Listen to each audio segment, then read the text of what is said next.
Well, with hurricane season approaching, residents on and around the coast are concerned after FEMA officials said they aren't prepared for damage upcoming storms may bring. Our Charlene Richards spoke to New Bern residents to hear what they think, and she's live now in studio with what she learned. Charlene?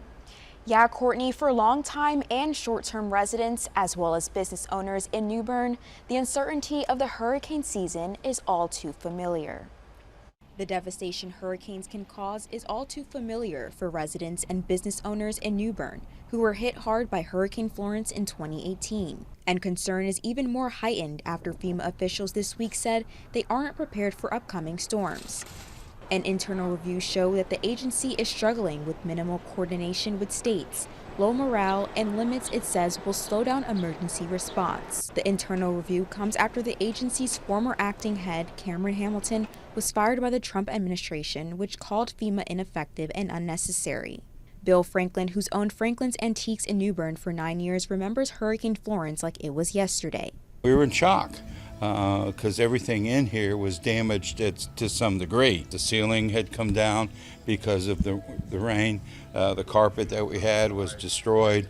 Much of the furniture that made contact with the floor and up to about 32 inches was damaged. He says FEMA is vital but has been stretched over the years. I mean, whether it's in the western part of North Carolina or in Louisiana or in Texas, and FEMA management's a key. I think in many situations they've done all that they could do, and there's some really great people in there. Some New Bern residents feel major improvements need to be made in the way FEMA operates. I can't say I'm surprised, given the way government services have been degraded the last 20 years, and especially in the last few months.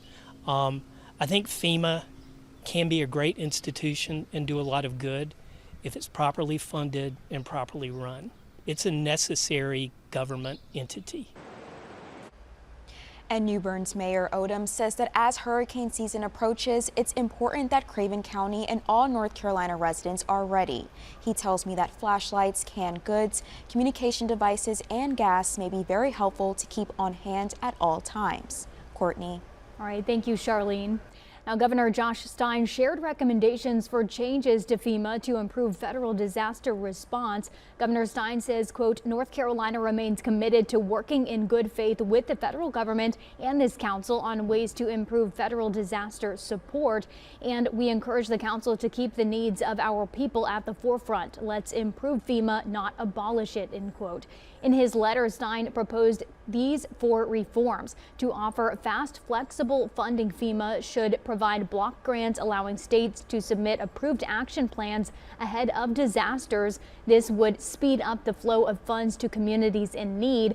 He said, second, make permanent repairs immediately eligible for FEMA funding. Currently, FEMA funds can only be used for temporary or pre-storm conditions. Stein proposes that these funds could also cover permanent repairs. And third, move away from reimbursement programs to better support local government instead of local governments paying up front. FEMA should provide funding faster to focus on helping communities recover faster. And fourth, to streamline the process for survivors, he proposes a single application that would be sent to all relevant federal agencies to simplify the process.